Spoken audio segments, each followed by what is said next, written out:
পুনৰপি অৰ্জুনে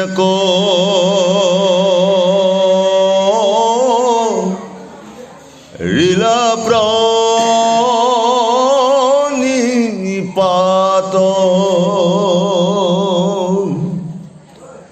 অপদক্ষিণ কৰি জুৰিলন্ত্ৰ জুৰ হাত কৃষ্ণক সম্বোধি হেন বুলিলা অৰ্জুনে আৰু একে সংশয়মি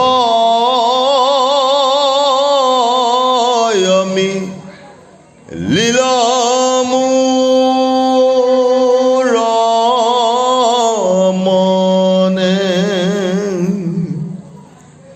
পূৰ্বতমোহ কহেন কহিলা গোসাঁই জ্ঞান বিনে নিষ্ঠ জন কাৰো গতি নাই এবে একাদশ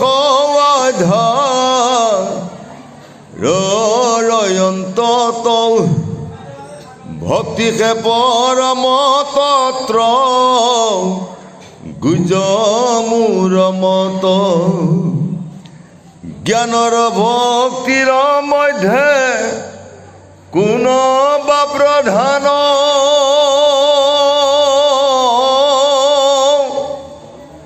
যদি দয়াও আছে মুত কহা ভগৱান কৃষ্ণে বোলে সাধু প্ৰশ্ন কৰিলা অৰ্জুন তাহাৰ নিৰ্ণয় কহোঁ সাৱধানে শুন আনত নভজি মাত্ৰই মুতে ভোজৈ নিদ্ৰ মুত মন নিবেশিব দিহ কৰি চিত্ৰ পৰম শ্ৰদ্ধায়ে মোক কৰিলে সাৰ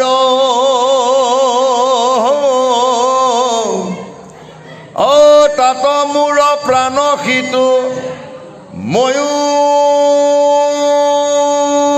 ভয় লুটাৰ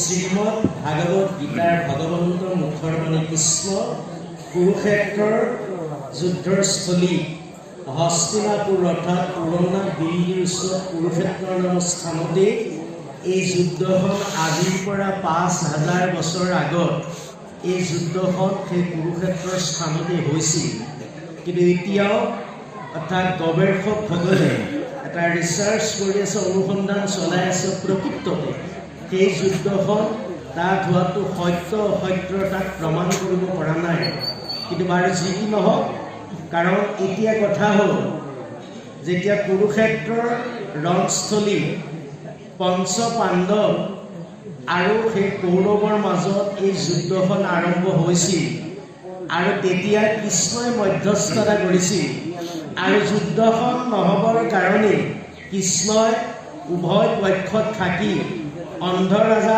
ধৃতৰাষ্ট্ৰৰ ওচৰলৈ গৈছিল কাৰণ কৃষ্ণই জানে আৰু কৃষ্ণই এই পৃথিৱীলৈ ধৰাধামলৈ আহি জন্ম লোৱাৰ তেওঁ এটাৰে কাৰণ ক্ষিতিভাৰ হৰণ কৰা অধৰ্মক নাশ কৰা ধৰ্মক স্থিতি কৰা ভগৱন্তৰ একান্ত লক্ষ্য আছিলে আৰু কৃষ্ণই জানে যদি কুৰুক্ষেত্ৰৰ ৰণস্থলীত এই যুদ্ধখন হ'বলৈ যায় তেতিয়ালৈ ইয়াত লাখ লাখ ইয়াত প্ৰজাগণৰ অৰ্থাৎ হত্যা হৈ যাব বধ হ'ব এইসকল নিশেষ হৈ যাব কিন্তু তেওঁৰ লক্ষ্য সেইটো তথাপিতো মনুষ্য জনম ধৰাৰ তেওঁ এটা মনুষ্য লীলাৰ মাধ্যমেৰে মধ্যস্থতা কৰি তেওঁ যুদ্ধখন নহবৰ কাৰণে পহিলা অন্ধ ৰজা ধৃতৰাষ্ট্ৰৰ ওচৰলৈ দৌৰ আৰু কৃষ্ণই ধৃতৰাষ্ট্ৰক কৈছিলে যে হে ৰজা ধৃতৰাষ্ট্ৰ যে এই পঞ্চ পাণ্ডৱ পাণ্ডু তোমাৰ নিজৰ ভাই সন্তান এই পঞ্চ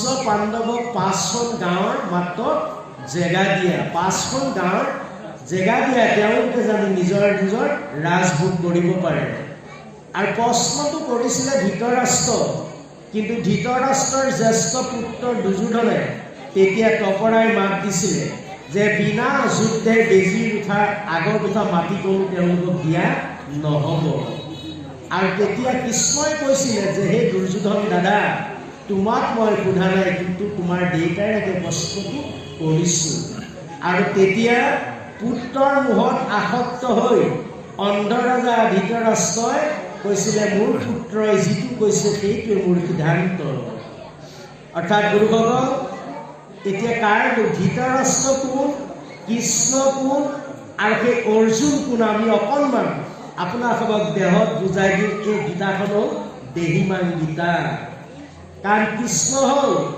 আমাৰ হৃদয়ত যি চৈতন্য শক্তিৰূপে আছে দেহটো যিটো শক্তিয়ে পৰিচালনা কৰিছে সেইজন হ'ল কৃষ্ণ আৰু এই দেহতে কৃষ্ণৰে অংশৰে জীৱ আত্মাৰূপে এই দেহটো ৰাজভোগ কৰিছে সেই অৰ্জুন নামৰ জীৱটোৱে কৃষ্ণ আছে হৃদয়ত আৰু অৰ্জুন আছে আমাৰ নাভি কমলত কিন্তু এতিয়া কথা হ'ল আৰু ধৃতৰাষ্ট্ৰ অন্ধ ধৃতৰাষ্ট্ৰ কাৰণ ধৃত মানে ধাৰণ কৰা ৰাষ্ট্ৰ মানে ৰাজ্য অৰ্থাৎ এই মনে ইন্দ্ৰিয় সমন্বয় এটা দেহ শৰীৰ ধাৰণ কৰি আছে মন যেতিয়ালৈকে থাকিব আপোনাৰ মোৰ শৰীৰটো তেতিয়ালৈকে থাকিব যিদিনা মন ভাগি যাব সেইদিনা দেহটো নাথাকে গুৰুসকল যাৰ মন আনন্দিত হৈ থাকে আনন্দ বিভোৰ হয় তেওঁ বেমাৰ আজাৰ সকলোবিলাকত তেওঁ সুস্থ হৈ থাকে কিন্তু আৰু যাৰ মনলৈ বিভিন্ন চিন্তা ক্ৰীড়াই দাগ কৰি থাকিব জানিব সেইটো শৰীৰত বেমাৰ আজাৰ বহুত বেছি হয় গতিকে এই দেহটো কোনে ধাৰণ কৰি আছে মনৰ নিজা জ্ঞান নাই সেইকাৰণে মনক অন্ধ বুলি কৈছে যেনেকৈ ধৃতৰাষ্ট্ৰ জন্মান্ধৰ মন আমাৰ অন্ধ এই মনে দেহটোক চলাই আছে এতিয়া কথা হ'ল কৃষ্ণই জীৱ অৰ্জুনক কৈছে যে সখা যে তুমি অষ্টাংগ যোগ সাধনা সমাধি লোৱা এই দেহটো ত্যাগ কৰা মুক্তি সাধন কৰা তুমি মোটেই লীন যোৱা কিন্তু তেতিয়া অৰ্জুন নামৰ জীৱটোৱে কৃষ্ণক কৈছে যে হে সখা ইমান বছৰে মই এই শৰীৰটোত বসবাস কৰিলোঁ এই যদি মই সমাধি লৈ দেহটো ত্যাগ কৰিবলগীয়া হয় মোৰ দেহৰে বা মূল্য ক'ত থাকিব কেনেকৈ মই এৰিম এইবিলাকক কৈছে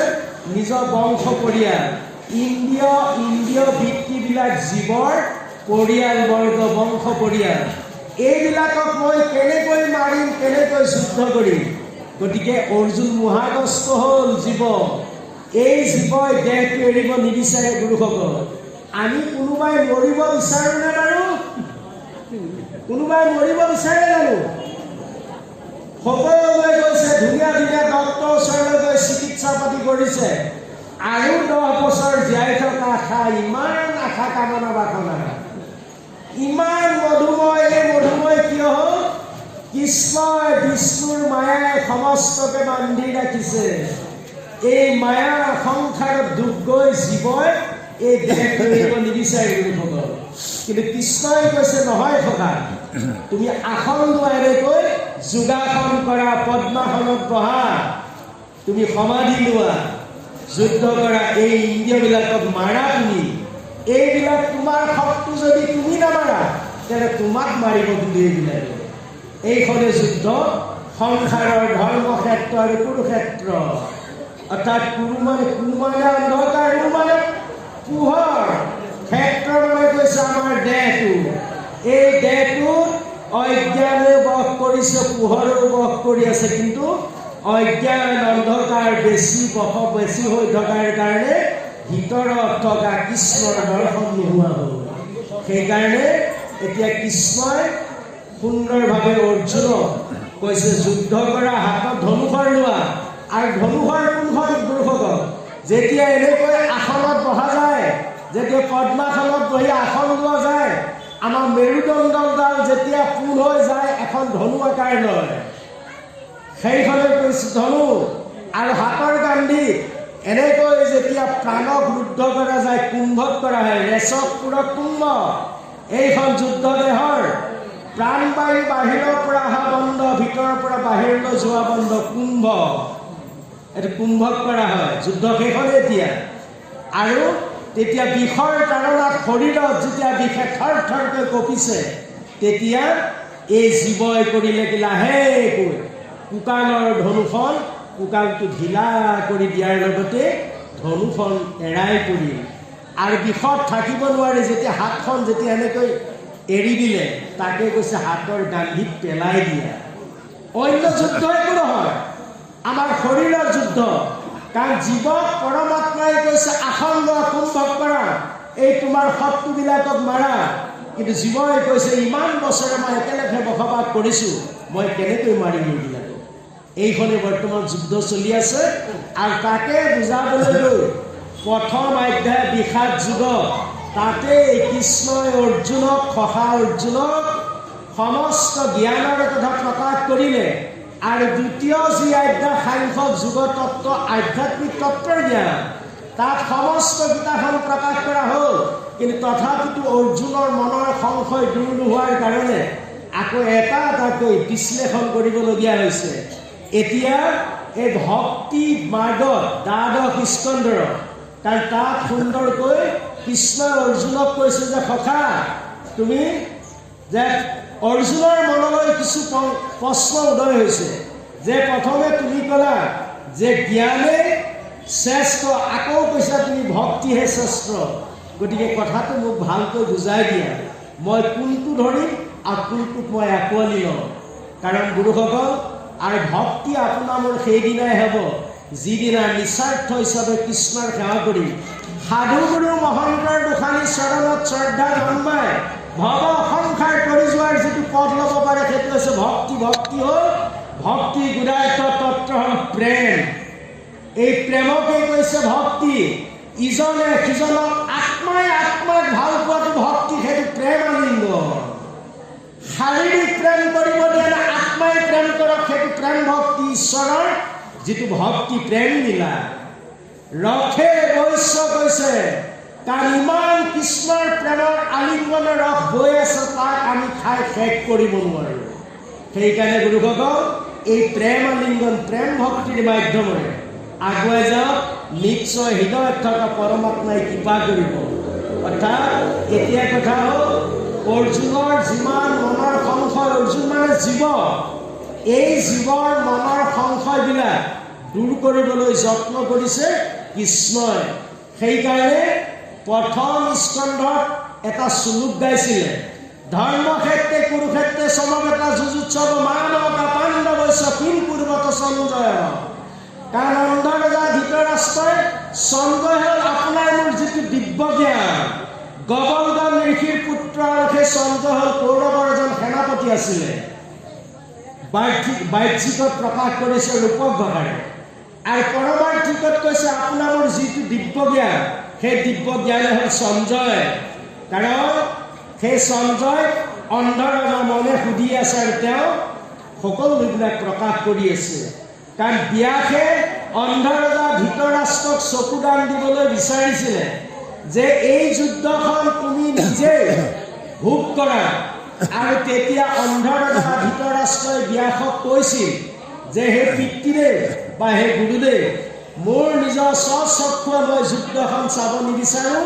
আৰু মোৰ পুত্ৰসকলৰ মই বিনাশ মই দেখিব নোৱাৰোঁ তেতিয়া সেই সঞ্জয় দিছিলে সেই দিব্য জ্ঞান ৰাতি দিন দিনক ৰাতি সকলোবিলাক সঞ্জয়ে সকলোবিলাক দেখি আছিলে গতিকে গুৰুসকল আপোনাৰ মোৰ দেহটোৰ ভিতৰত যিদিনা দিব্য জ্ঞান প্ৰকাশ পাব যেনেকৈ এতিয়া সূৰ্যৰ পোহৰত আপুনি মই সকলো দেখা পাইছোঁ সূৰ্য অস্ত যোৱাৰ লগে লগে আমাৰ অন্ধকাৰ আহিব আমাৰ নিজা পোহৰ নাই নিজা জ্ঞান একো নাই আমাৰ অন্ধকাৰে আগুৰি ধৰে যেনেকৈ ৰাতি চুইচটো দবাই দিয়াৰ লগে লগে এই বিজুলী বাতিটো জ্বলি উঠে ঠিক ইজনে সিজনক দেখা পাওঁ কিন্তু এইটো চুইচটো বন্ধ কৰি দিলে অন্ধকাৰ ঠিক তেনেকৈ এই মায়াময় সংসাৰখন অন্ধকাৰত ডুব গৈ আছে অৰ্থাৎ এটা সৰোবৰক সমস্ত জীৱবিলাক তাতেই ভগৱন্ত সৰোবৰ কোনটো সংসাৰ সৰোবৰ গহ্বৰক সমস্ত জীৱবিলাকক এৰি দিলে ভগৱন্তই আৰু যি অন্ধকাৰত মায়াময় গৰ্তত সোমাই আছে যাৰ কৃষ্ণৰ লগত সম্বন্ধ নাই যাৰ শৰণ ভজন ভক্তি আচাৰ বিচাৰ একো নাই সেইজনক কৈছে গাহৰিৰ লগত তুলনা কৰা হ'ল গুৰুসকল বেয়া নাপাব বোলো এটা গাহৰি অকণমান পানী পালে তাতেই দাঁত লয় আৰু তাক নিজৰ মলমূত্ৰ ত্যাগ কৰি সেইবিলাক উচিষ্ট ভক্ষণ কৰে গাহৰিয়ে আৰু যাৰ পাৰ্থিৱ জগতত জীৱশ্ৰেষ্ঠ মনুষ্য বোলা জাতিটো যাৰ শৰণ ভজন একো নাই সেইটো কৈছে এটা গাহৰিতকৈ অপাত্ৰ সেইটো গতিকে তেনে লোকৰ হাতেৰে কোনো বস্তু গ্ৰহণ কৰিব নাপায় তেওঁৰ হাতেৰে ঈশ্বৰে কোনো বস্তুৱে গ্ৰহণ নকৰে বৈবৰ্ত পুৰাণত এটা কথা লিখা আছে অভক্তই পুষ্প দান কৰিলে গো মাংসৰ সদৃশ বুলি কৈছে অভক্ত কুঞ্জ যাৰ শৰণ নাই যাৰ ভজন নাই সেইকাৰণে কৈছে গীতা শৰণ গীতা মোৰ মাতা আৰু মোৰ ভাগৱত মোৰ পিতা ভাগৱত হ'ল ভজন শৰণৰ তিনি নাম ভজনৰ চাৰি বৈষ্ণৱৰ পঞ্চ নাম নমা বিচাৰি গতিকে গুৰুসকল যেতিয়ালৈকে হৃদয়ত থকা পৰমাত্মাৰ কাষ নচপে তাৰ আগতে বাহ্যিক দীক্ষা গুৰুৰ নিতান্ত প্ৰয়োজন গতিকে অৰ্জুনৰ মনৰ সংশয় মানে আজি মোৰ দেহৰ ভিতৰত সোমাই থকা এই জীৱৰ সংশয় হৈছে দেহ কেনেকৈ এৰিম মই এই দেহটোৰ এৰাৰ আগতে তেওঁ বিভিন্ন জ্ঞানৰ মাধ্যমেৰে তেওঁক আগুৱাই নি আছে কুৰুক্ষেত্ৰত মাত্ৰ 18 দিনীয়া যুদ্ধ হৈছিল 19 দিন হোৱা নাই 17 দিনীয়া যুদ্ধ 18 দিনৰ যুদ্ধ গীতা পূৰ্ণাংগ হৈছিলে গতিকে আপোনাৰ মোৰ দেহটো হ'ল 18 মকামৰ দেহ এই দেহৰ ভিতৰত 18টা ৰুম আছে 12খন দুৱাৰ আছে 18 মকাম গীতা 18টা ৰুমৰ আমাৰ শৰীৰটো গতিকে দেহক বুজক এই দেহগীতা হয় দেহটোক জানিলে আৰু জানিব লাগে একো নাথাকে তাৰ গোটেই প্ৰভাৱ পাইছে কৃষ্ণ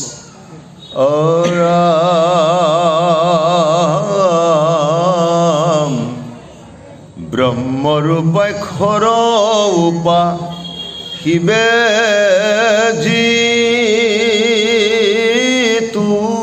লোক অভেদ ভাৱনা কৰি চিন্তি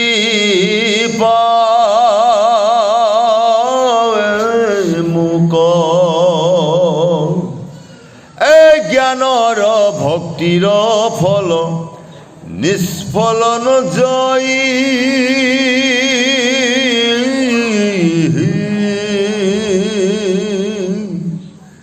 নিষ্ঠে জানি বাহাদুৰ পথে গতি পাই সুৰা সুৰকিত পক্ষী সবাহাতে সম পৰম দুসাধ্য মন ইন্দ্ৰিয় নিয়ম অচিন্ত বক্ত্ৰ ব্ৰহ্ম মন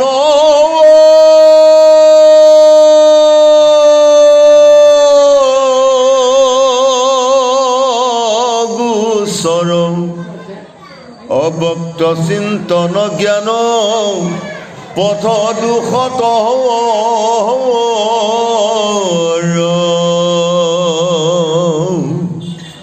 অদৃশ্য চিন্তন জ্ঞান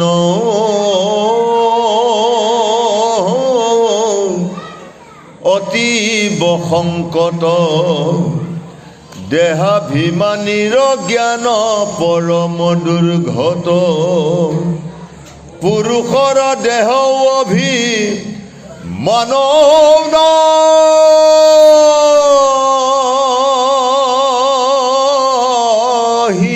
যাৰ মোক ভক্তি কৰি সুখে অতৰায়া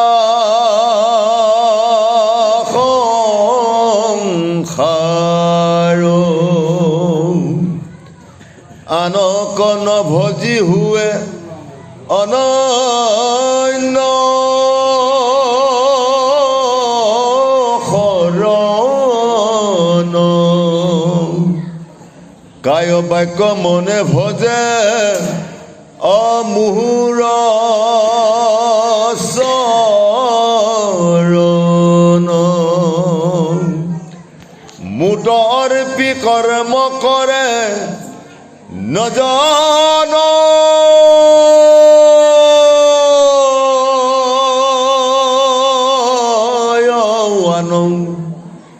ঘোৰৰ প্ৰশংসাৰত ময়ো কৰোঁ প্ৰাণ আকে জানি ধনঞ্জয় নকৰিবা ভয় কোন ধৰ্ম বহু লোক নজানয় ধৰ্ময় ধৰ্মক জানে লয় মুকৰীতি অসংগে নজানে তবু প্ৰবৃত্তি নিবৃত্তি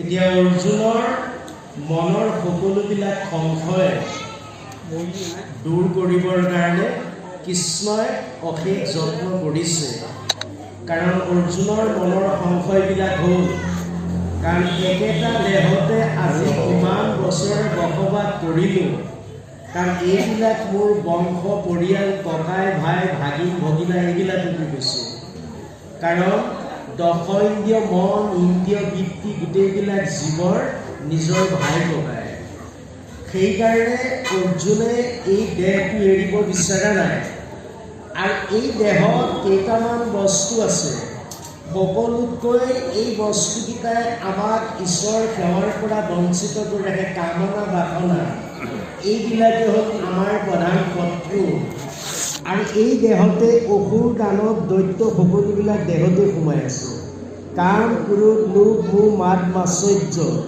কাৰণ এইবিলাকক যেতিয়ালৈকে আপুনি মই জ্ঞানৰ বসবাস কৰাব নোৱাৰোঁ বা এইবিলাকক মাৰিব নোৱাৰিলেকে হৃদয়ত থকা কৃষ্ণৰ সেৱা কৰ্ম হ'ব নোৱাৰে এতিয়া কথা হ'ল কৃষ্ণই অৰ্জুনক কৈছে যে হে সখা যে মোৰ সৃষ্টিৰ সমস্ত যিমানবিলাক প্ৰাণী আছে এই সৃষ্টিৰ এটা বালি চাহিলৈকে মই যিমান সৃষ্টি কৰিলোঁ সকলোকে তুমি সমভাৱেৰে চাবলৈ যত্ন কৰিবা আৰু সকলোকে এক আত্মা বুলি জ্ঞান কৰিবা সকলোকে তুমি সমদৃষ্টিৰে যিদিনা চাব শিকিবা সেইদিনাহে তুমি মোক জানিব উপক্ৰম হ'বা আৰু গুৰুভগৱ কাৰণ আমাৰ শৰীৰত এটা বৰ বেয়া বস্তু আমাৰ যিটো কাম ভাৱ এই কামনা হ'ল যেনেকৈ অন্ধৰজা ধৃতৰাষ্ট্ৰৰ জ্যেষ্ঠ পুত্ৰ আইসকল বেছি কথা নাপাতিব দেই এইফালে অকণমান হুলস্থুল হৈ আছে হুলস্থুল নকৰিব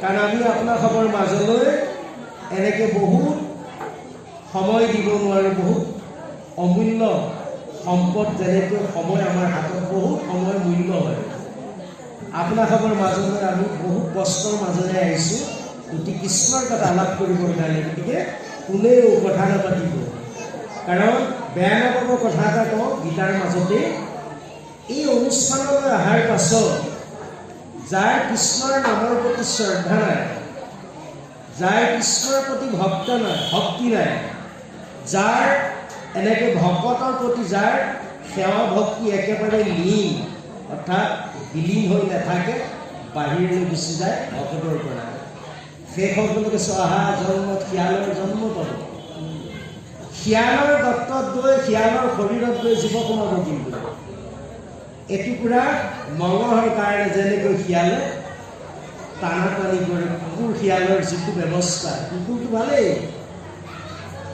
শিয়ালৰ জন্ম পাব গতিকে আৰু কৈছে 84 লক্ষ জুনিৰ গৰ্ভে জন্ম লোৱাৰ পাছতে আপুনি মই সুন্দৰ 2 হাত 2 ভৰি এটা মনুষ্য শৰীৰ লাভ কৰিছোঁ এই শৰীৰটো এনেই পোৱা নাই 84 লাখ জুনিৰ গৰ্ভে আমি ভ্ৰমণ কৰিলোঁ প্ৰত্যেকেই কিমান পাপ খণ্ডন কৰি শেষান্তৰত জীৱৰ মুক্তিৰ কাৰণে এই মনুষ্যৰ সজা লাভ কৰিলোঁ এই সুন্দৰ শৰীৰটো পোৱাৰ পাছতো যদি কৃষ্ণৰ কথা কৰ্ণই প্ৰৱেশ নহয় যদি ভকতক মই যদি ভক্তিমূলক দৰ্শনৰ শ্ৰাৱণ শিশু যদি আখৰীয়া বৃত্তিবিলাক যদি মোৰ প্ৰকাশ পাই থাকে তেতিয়াহ'লে মনুষ্য জন্মৰ দ্বাৰা সাৰ্থক নহ'ল বুলি ক'ব। যেনেকৈ এতিয়া ডাঙৰ ডাঙৰ কয়দীবিলাকক ক'ত নিয়ে, ডাঙৰ ডাঙৰ জেলৰ ব্যৱস্থা আছে। আপোনালোকে জানে বৰ্তমান কয়দীসকলক ক'ত ক'ত ৰাখিছে, হাফলং বাক্সাবিলাকো ইয়াতো আছে, ডাঙৰ ডাঙৰ কয়দী যিবিলাক। ঠিক তেনেকৈ এই পৰমাত্মাই কৃষ্ণৰ কথা নুশুনা জীৱবিলাকৰ কাৰণে 28খন স্পেচিয়েল জেলখানা তৈয়াৰী কৰি গৈছে। 28খন স্পেচিয়েল নৰক। যুগ যুগান্তৰ এই জীৱটো গৈ লেট্ৰিনৰ গৰ্তত সোমাই থকা পোক পৰুৱাবিলাকৰ সজাত গৈ জীৱ সোমাব। সেইকাৰণে গুৰুসকল আহি মাতৃ হ'ব এই অনুষ্ঠানলৈ অহাৰ লগে লগে বিষয় বাসনা মায়া সকলোবিলাক ত্যাগ কৰি দিয়ক। এইখন হ'ল এখন বৈকুণ্ঠ। বৈ মানে নাই, কুণ্ঠ মানে ভয়। য'ত ভয় নাই, য'ত মায়া নাই, জন্ম মৃত্যু নাই, ইয়াত বৰ্তমান নিমায়া ভকতসকল, ভকত ভকতনী সকলোবিলাক ইয়াত কৃষ্ণৰ কথাৰ বাহিৰে গ্ৰাম্য কথা আলাপ নকৰিব। কৈছে যি ভক্তৰ যাৰ কৰ্ণই কৃষ্ণৰ কথা প্ৰৱেশ নহয়, ওচৰত থকাজনক যি অসুবিধা কৰি আছে আপুনি সেই স্থান ত্যাগ কৰক আৰু পাৰিলে তেওঁক উচ্চ স্তৰে তেওঁক কৈ দিয়ক, মনে মনে থাকা, কৃষ্ণৰ কথা শুনা মোকো শুনিবলৈ দিয়া। আৰু যদি তাকে নুশুনি যদি কৃষ্ণৰ কথা নুশুনি গ্ৰাম্য কথা পাতে, আমি অকণমান আগত প্ৰকাশ কৰিছিলোঁ উচিষ্ট খাই জীয়াই থাকিব লাগিব জীৱই লেট্ৰিনৰ গৰ্ত, গাহৰিৰ জন্ম পাব। কিয় আমি ইমান সুন্দৰ এটা শৰীৰ পোৱাৰ পাছতো কৃষ্ণৰ কথা কিয় ভাবিব নোৱাৰো? কাৰণ এই মায়ে সকলোকে মানিছে সত্য, কিন্তু যেতিয়া আমি জানিলো, যেতিয়া বুজি পালো যে কৃষ্ণ জগতৰ ঈশ্বৰ, সেই কৃষ্ণৰ কথা যদি আমি 5 মিনিট 10 মিনিট শুনিব নোৱাৰো তেতিয়াহ'লে জীৱন বৃথা, মনুষ্য জন্ম ধৰা কোনো লাভেই নহ'ব। সেইকাৰণে গুৰুসকল ইয়াত বৰ সুন্দৰভাৱে কৃষ্ণ অৰ্জুনক কৈছে যে ককা মোৰ সৃষ্টিৰ সমস্তকে তুমি সমভাৱে চাবলৈ শিকা আৰু অৰ্থাৎ নিস্বাৰ্থ হিচাপে মোক সেৱা কৰা। আৰু জ্ঞান ভক্তিৰ যি কথা, ভক্তিতে সকলোবিলাক লাভ হ'ব। কাৰণ জ্ঞান হ'লে ভক্তি কৰিব পৰা যাব। আৰু সেই জ্ঞান আৰু ভক্তি বেলেগ বেলেগ বস্তু নহয়, কাৰণ ভকতিৰ মাজতে জ্ঞান সকলোবিলাক তাতেই সোমাই আছে। গতিকে তুমি অনন্য সময় শৰণ মানে গুৰুসকলে এক শৰণ, তুমি সৰ্বধৰ্ম পৰিত্যাগ, স্বধৰ্ম নিধনং পৰধৰ্ম ভয়াৱহ। স্ব মানে নিজ, ধৰ্ম মানে ধাৰণ কৰা। কি ধাৰণ কৰিব লাগে গুৰুসকলে? এতিয়া আমি কি ধাৰণ কৰিছো? এতিয়া ধৰ্ম ধৰ্ম ধৰ্ম, এতিয়া ধৰ্ম কি বস্তু বাৰু? আমি ধৰ্ম বুলি ক'লে বুজি পাওঁ হিন্দু, মুছলিম, শিখ, ইছাই, তাক আমি ধৰ্ম বুলি ভাবি লওঁ। নহয়, সেয়া ধৰ্ম নহয়। ধৰ্ম মানে এটা সংস্কৃত শব্দৰ পৰা ধৰ্ম শব্দটো আহিছে। ধি ধাতু যুগ মন পত্ৰ যুগ হৈ ধৰ্ম শব্দ পূৰ্ণাংগ হৈছে। ধি মানে ধাৰণ কৰা। কি ধাৰণ কৰিব লাগে? বীৰ্য ধাৰণং ধৰ্ম, বীৰ্য নিধনৰ ধৰ্ম। ব্ৰহ্ম সংৰক্ষণ কৰি ৰখাটোৱে ধৰ্ম। যিজনে নিজৰ জীৱনত ব্ৰহ্ম ক্ষয় ক্ষতি কৰা নাই আৰু তেওঁ ভাবিব লগা একো নাই গুৰুসকল। ঈশ্বৰে 100 বছৰ আয়ুস দিছে, তেওঁ 150 বছৰ আয়ুস লৈ তেওঁ গুচি যাব। ভাবিব লগা, ভয় কৰিব লগা একো নাই। মৃত্যু নিজৰ হাতত। মৃত্যুক তেওঁ আমন্ত্ৰণ দি আনিব পাৰে যিৰ জীৱনত ব্ৰহ্ম ক্ষয় ক্ষতি কৰা নাই। সেইকাৰণে যদি কাৰোবাৰ নদী বৈ আছে, 40 বছৰ বয়সত ভৰি দিয়াৰ লগে লগে বৈ থকা নদীখনত মজবুত এটা বান্ধ মাৰক। বান্ধ মাৰা বুজিলে নে? বুজিছে নে?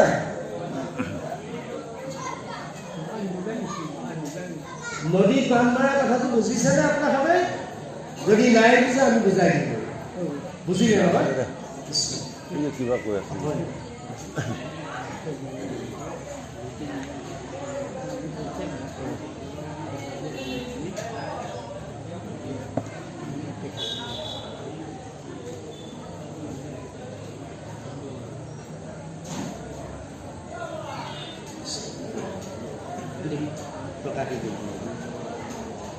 কৃষ্ণ কৃষ্ণ আমি সঁচাকৈ নিজে ধন্য মানিছোঁ আইসকল গুৰুসকল। আমি এতিয়া বৰ্তমান য'ত উপনীত হৈছোঁ কাৰণ আপোনাৰ মোৰ আইবিলাক নিজকে নিজে ক্ষয় কৰিলোঁ। আপুনি মই বেমাৰী কিয় হ'লোঁ? অল্প কালতেই 20-30 বছৰ আয়ুসতে চুলিবিলাক সৰি গ'ল, দাঁত সৰিল, চুলি পকিল, বিভিন্ন ৰোগাক্ৰান্ত হ'বলগীয়া কিয় হ'ল? কাৰণ আপোনাৰ মোৰ যদি শৰীৰত যি ব্ৰহ্ম আছে সেই ব্ৰহ্মই কৃষ্ণ যিজনে পৃথিৱীলৈ পঠালে, যাৰ আদেশতে শৰীৰটো তেওঁ যিজনে জীয়াই ৰাখিছে, তেওঁকে হানি খুচি আপুনি মই হত্যা কৰি আছোঁ। সেইকাৰণে পাৰিলে যত্ন কৰক, কাৰণ পুত্ৰাৰ্থে ক্ৰিয়েতে ভাৰ্যা, এটি পুত্ৰ সন্তান জন্ম দিবৰ কাৰণে পুৰুষ প্ৰকৃতিৰ যি এটা সম্বন্ধ মাত্ৰ এবাৰহে কৰিবলৈ ঈশ্বৰৰ পৰা অনুমতি দিছে। কিন্তু আজি যদি এই সৃষ্টিখনলৈ যদি চাওঁ, জীৱশ্ৰেষ্ঠ মনুষ্য বোলা জাতি আৰু বাকী জীৱ জন্তুৰ মাজত চাৰিটা বস্তু দেখা নাযায়, কিন্তু সমান। এই মনুষ্য নামৰ জাতিটোৱেও আহাৰ ভক্ষণ কৰে, বাকী জীৱ জন্তুৱেও আহাৰ খায়। পাৰ্থক্য আছে নে নাই? মনুষ্য নামৰ জাতিটোৱেও মৈথুন ক্ৰীড়া কৰে, বাকী জীৱ জন্তুবিলাকেও মৈথুন ক্ৰীড়া কৰে। মনুষ্যই নিদ্ৰা মাৰে, বাকী জীৱ জন্তুবিলাকেও নিদ্ৰা মাৰে, টোপনি। আৰু মনুষ্যৰো মৃত্যু ভয়, বাকী জীৱ জন্তুবিলাকৰো মৃত্যু ভয়। চাৰিটা বস্তু সমান।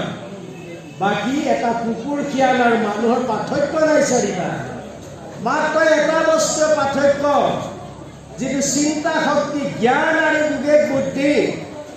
এই মনুষ্য মানুহৰ বাহিৰে আৰু কাৰো নাই। গতিকে গুৰুসকল তাক জীয়াই ৰাখক। সেইকাৰণে পাৰিলে 40 বছৰ অতিক্ৰম হোৱাৰ পাছত যিটো বৈবাহিক সম্বন্ধ চলি আছে তাক বন্ধ কৰিবলৈ যত্ন কৰক। 40 বছৰ বয়সৰ পাছতে এজন লোকক কৈছে তুমি ত্যাগী হোৱা, তুমি বৈৰাগ্য ভাৱ জাগ্ৰত কৰা, তুমি বৈৰাগী হোৱা আৰু সন্ন্যাস ধাৰণ কৰা। দেখাত দেখি সন্ন্যাস নহ'ব গুৰুসকল।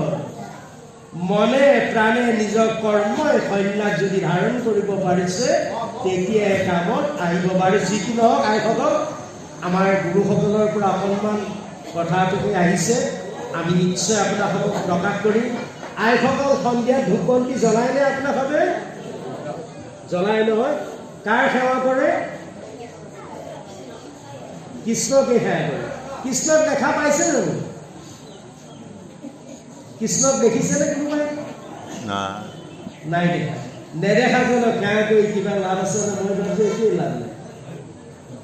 যাক দেখা নাই, এই নেদেখাজনক সেৱা কৰি আছো, দেখা কৃষ্ণকলে সেৱা নিদিয়ে, এইটো কেনেকুৱা কথা?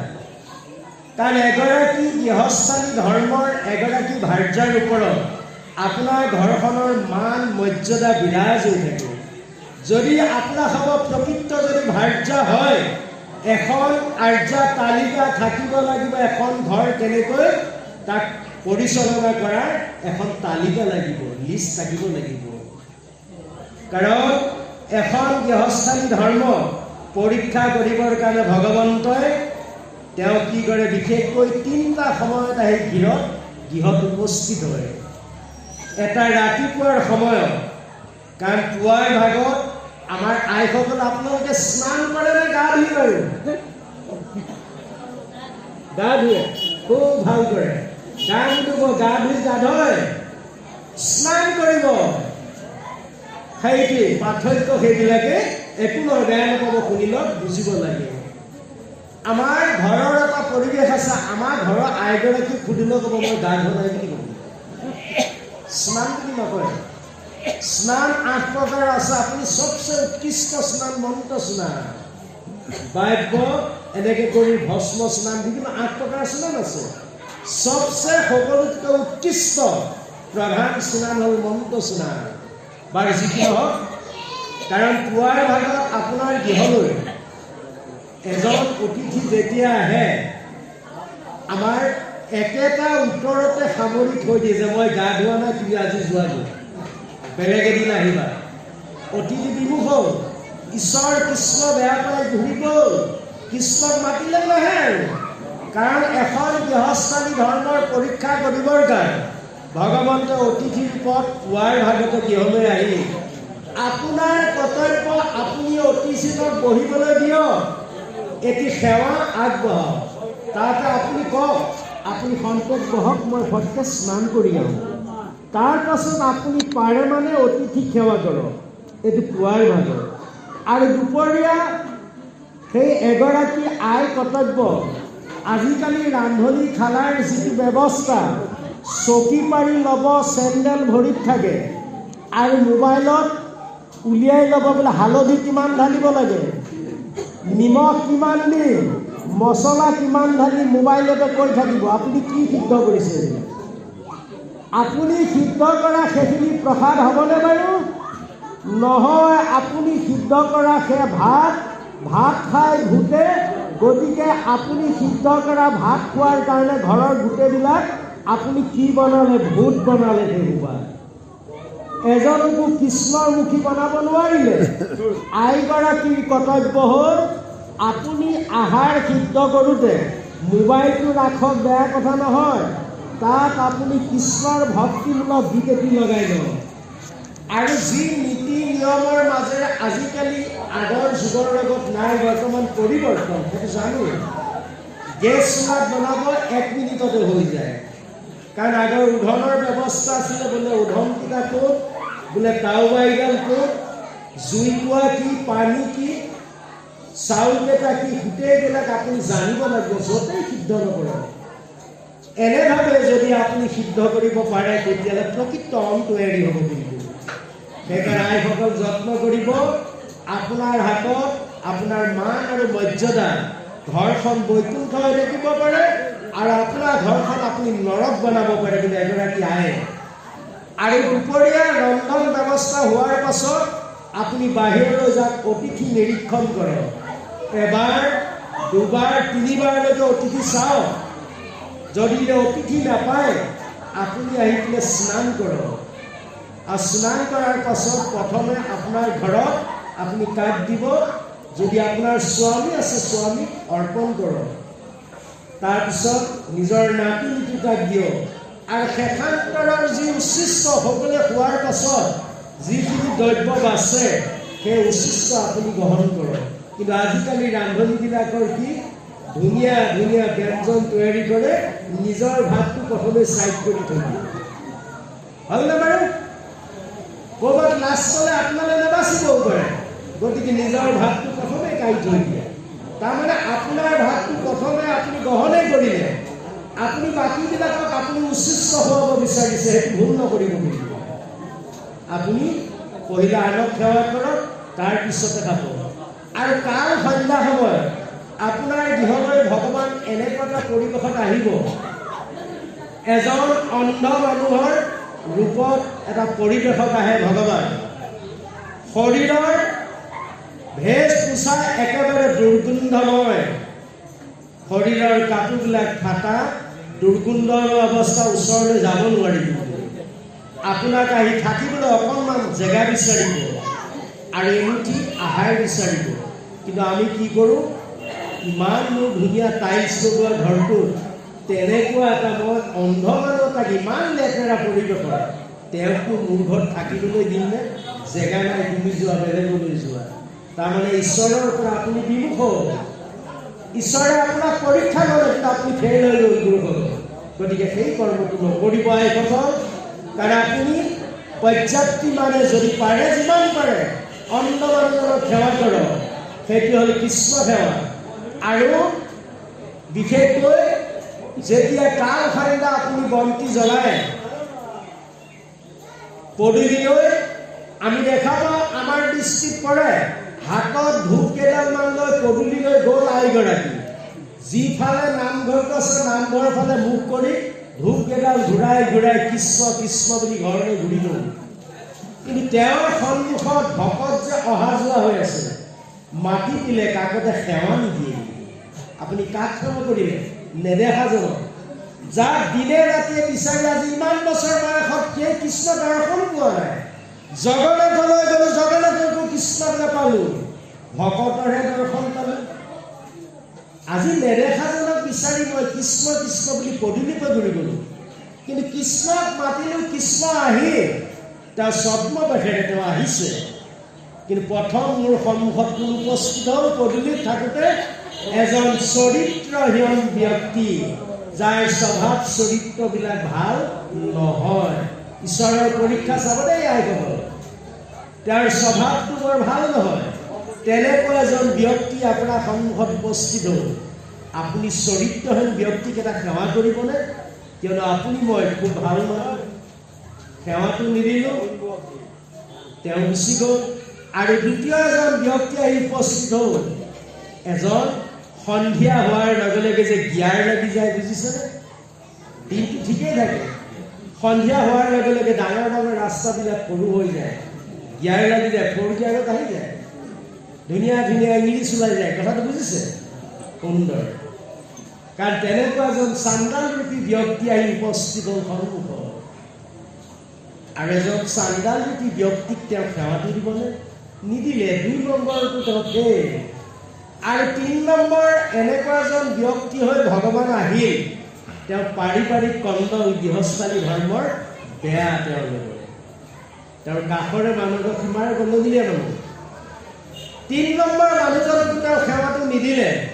তেতিয়াহ'লে আইসকল, গুৰুসকল চিন্তা কৰক, আপুনি কাক সেৱাটো আগবঢ়ালে এতিয়া বাৰু? কৃষ্ণই কৈছে তুমি মোক মাতিলা, মই আহিলো, তুমি মোৰ পৰীক্ষাত ফেইল হ'লা, উত্তীৰ্ণ হ'ব নোৱাৰিলা, মই তোমাৰ লগত নাই, তোমাৰ গৃহতে মই নাথাকো। মিছাই এই গৃহটো আমি মাত্ৰ ধুনীয়াকৈ চাবোনে সুন্দৰকৈ ধুৱাই পখলাই বাহিৰটোহে পৰিষ্কাৰ কৰি ৰাখিছো, ভিতৰত মোৰ ময়লা আৱৰ্জনা দম হৈ আছে ইয়াত। সেইকাৰণে কৃষ্ণ বুলি মাতিলেও কৃষ্ণই কৃপা নকৰা হ'ল গুৰুসকল। কাৰণ সেইটোৱেই, কৃষ্ণই বেয়া পোৱা কিছুমান অখাদ্য ভক্ষণ কৰি আছো যি কৃষ্ণই বেয়া পায়, আৰু এনেকুৱা অশ্লীল ভাৱ ভাষাৰে কৃষ্ণৰ ভকত বৈষ্ণৱক নিন্দাবাদ কৰিছো। গতিকে কৃষ্ণই তাক কৃপা নকৰা হ'ল। গতিকে পাৰিলে নিজৰ শৰীৰটো ঠিক কৰক। 1 নম্বৰটো নিজৰ আহাৰ বিহাৰ যদি শুদ্ধি নহয়, তেতিয়াহ'লে আপোনাৰ মোৰ ভাৱ ভক্তি কিন্তু হ'বই নোৱাৰে, ভক্তিয়ে নহয় জীৱন। আহাৰ মানে কৃষ্ণই ভাল পোৱা আহাৰ গ্ৰহণ কৰিব লাগিব। কৃষ্ণই কি ভাল পায়, তেওঁ আমাৰ পৰা বিচাৰিছে কি, আমি সেইটো সদায় জানিবলৈ তৎপৰ হ'ব লাগিব। কৃষ্ণই ভাল পায় মাত্ৰ নিৰামিষ যি আহাৰ, ধূপ ধূনা, ফল মূল, ঘি মৌ ইত্যাদি, যিবিলাক নিৰামিষ আহাৰ, শাক খাৰদীয় ফল মূল ইত্যাদি। কাৰণ গুৰুসকল আহি মাতৃ হ'ব, আপোনাৰ মোৰ শৰীৰত 5টা কোষ আছে, অন্নময়, মনোময়, প্ৰাণময়, জ্ঞানময়, বিজ্ঞানময়। এই 5টা কোষ আপুনি মই যি আহাৰ গ্ৰহণ কৰিছোঁ, এই আহাৰৰ সাৰ অংশবিলাক, যিবিলাক আহাৰটোৰ ভিতৰত যেতিয়া সিদ্ধ হয়, আমাৰ এই পেটটো হ'ল শ্মশানখালী গুৰুসকল। শ্মশান ঘাট মানুহৰ স্থূলদেহ শ্মশান ঘাটত সংস্কাৰ হয়, আমাৰ আহাৰবিলাক আমাৰ শ্মশানখালীত পৰিপাক হয়। পাকস্থলী হ'ল শ্মশানখালী। ইয়াত সকলোবিলাক ভূত পেট ইয়াতে আছে, ভাগে ভাগে আহাৰ গ্ৰহণ কৰি আছে। ইয়াত আহাৰ সিদ্ধ হোৱাৰ পাছত তাৰ যিমানবিলাক জোঠা বেয়া বস্তুবিলাক মল হিচাপে বাহিৰ হৈ যাব, আৰু তাৰ যিবিলাক বেয়া ৰসবিলাক মুক্ত হিচাপে বাহিৰ হৈ যাব। আৰু এই 5টা কোষে তাৰ সাৰ অংশ কিডনীত বস্তু চালা যায়, এগৰাকী চালিব, কিডনীয়ে তাক চালিব। আৰু চালাৰ পাছত আপুনি মই যি আহাৰ গ্ৰহণ কৰিলোঁ, তাৰ ৰস 5টা কোষে গ্ৰহণ কৰাৰ পাছত চৰিত্ৰৰ গঠনত সহায় কৰে। যদি নিৰামিষ ভাল আহাৰ ভক্ষণ কৰিছোঁ, তেতিয়াহ'লে আপোনাৰ মোৰ চৰিত্ৰ ভাল হ'ব। আৰু যদি বেয়া আহাৰ গ্ৰহণ কৰিলোঁ, তেতিয়াহ'লে আমাৰ অসুৰৰ নিচিনা চৰিত্ৰ হ'ব। আৰু আহাৰৰ পৰা ব্ৰহ্মৰ উৎপত্তি হ'ব। আৰু মোৰ এই ব্ৰহ্মৰ পৰা যি মই নিজৰ ভাৰ্যাক দান দিয়াৰ পাছত যি সতী সন্তান সৃষ্টি হ'ব, যদি সাত্বিক আহাৰ ভক্ষণ কৰি শুদ্ধ ব্ৰহ্ম যদি দান দিলোঁ, তাৰ ফলশ্ৰুতি কি হ'ব? এটা মহান আত্মা স্থিতি হৈ যাব। যদি আসুৰিক আহাৰ গ্ৰহণ কৰিলোঁ, তাৰ ফলত এটা অসুৰৰ সন্তান জন্ম আজি য'ত নেকি পিতা মাতাসকল ভুক্তভোগী হৈ আছে। বৃদ্ধ পিতা মাতাক বৃদ্ধ কালত ঘৰৰ পৰা উলিয়াই দিয়াৰ বহুত উদাহৰণ, অনাথ আশ্ৰমত ভৰ্তি কৰোৱাৰ উদাহৰণ বহুত আছে। কিহৰ কাৰণে? সৎ পুত্ৰ জন্ম দিব নোৱাৰাৰ কাৰণে আজি শেষ পৰিণতি আপোনাৰ মোৰ বেয়া কিন্তু। সেইকাৰণে গুৰুসকল আই মাতৃ হ'ব, কাৰণ ভাৱ আৰু ভক্তি বৰ ডাঙৰ বস্তু। কাৰণ আমাৰ বোপাইসকলক সময় দিব লৈছে। বোপাইসকলক আমি 3টা কথা কৈ দিওঁ ইয়াত। আপুনি নিজৰ ভাৰ্যাগৰাকীক মৰ্যাদা দিব শিকিব কিন্তু আপোনাৰ হ'ব। ৰাতিপুৱা যেতিয়া ঘৰৰ কাম কাজ কৰে আমাৰ বোপাইসকলে নিজৰ ভাৰ্যাগৰাকীক ভনী মৰ্যাদা দিব। মোৰ সেইজনী ভনী, সেইটো দৰ্শন হ'ব লাগিব মোৰ ভনী কেইগৰাকী। যেতিয়া আহাৰ মুঠি যোগান ধৰে আপুনি নিজৰ তিৰোতা ভাৰ্যাগৰাকীক মাতৃৰ মৰ্যাদা দিয়ক। মায়ে পুত্ৰক আহাৰ দান কৰে, মাতৃৰ মৰ্যাদা দিবলৈ শিকক। আৰু যেতিয়া সমস্ত কৰ্ম কৰাৰ পাছত খন্তেক বিৰতি লয় তেতিয়া আপুনি সু বান্ধৱী বনাই লওক নিজৰ ভাৰ্যাগৰাকীক। তেওঁৰ লগত শাস্ত্ৰ ভাগৱতৰ কথা আলাপ কৰক, কৃষ্ণৰ কথা পাতক। এগৰাকী মোৰ বান্ধৱী। সমস্ত কৰ্ম শেষ কৰাৰ পাছত যেতিয়া মায়ে সহ্যলৈ যাওঁ তাকো সীমাবদ্ধ বুলি কয়। 40ৰ ওপৰত 15টা বছৰে মায়ে সংসাৰ, তাৰ পাছত আমি বৰ্জন কৰিব লাগে সংসাৰ সৃষ্টিৰ কাৰ্য। যদি এই ধাৰাত যদি আগুৱাই যাব পাৰিছে, পুৰুষে ভাৰ্যাক যদি মৰ্যাদা দিলে আৰু যদি আমাৰ আইসকলে যদি স্বামী ঈশ্বৰ জ্ঞান কৰি যদি সেৱা ভক্তি কৰিব পাৰিলে তেতিয়াহ'লে বেলেগ এজন কৃষ্ণক বিচাৰি যোৱাৰ অৰ্থ নাই। এই পাৰ্থিৱ জগততে মায়া সংসাৰৰ স্বামীৰ দ্বাৰাই আপুনি মুক্তি লাভ কৰিব। কিন্তু এই উভয় ভাল হ'ব লাগিব। আৰু যদি আপোনাৰ কৰ্ম ভাল তেতিয়াহ'লে আপোনাৰ ঘৰখন বৈকুণ্ঠ হৈ থাকিব। আৰু যদি আমাৰ ঘৰখনৰ যদি পৰিৱেশটো বেয়া, বেলেগ নৰক নাই, নিজৰ ঘৰখনেই নৰক কুণ্ড। কৃষ্ণ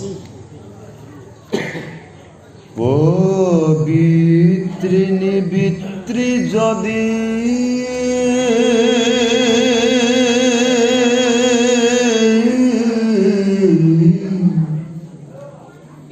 জানে কত লোক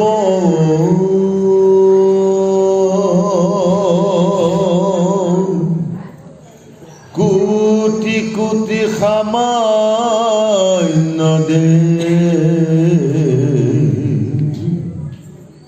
বতা বোলে মোক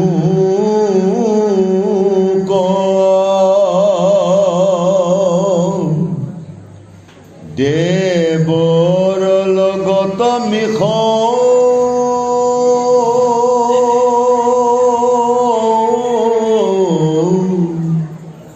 লাই পূজা কৰে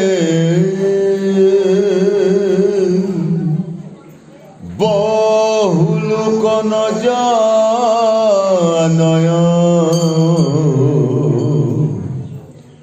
মই সেই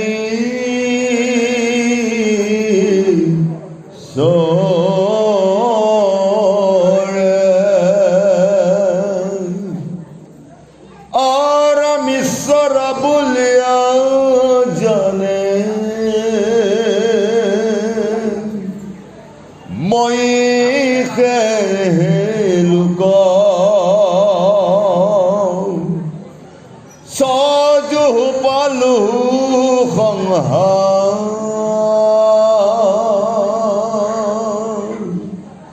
ৰুতিনি লোক অবতাৰ ধৰি ভাৰ হৰু পৃথিবীৰ নিৰাকাৰ বুলি মোক নজানে বিস্তৰ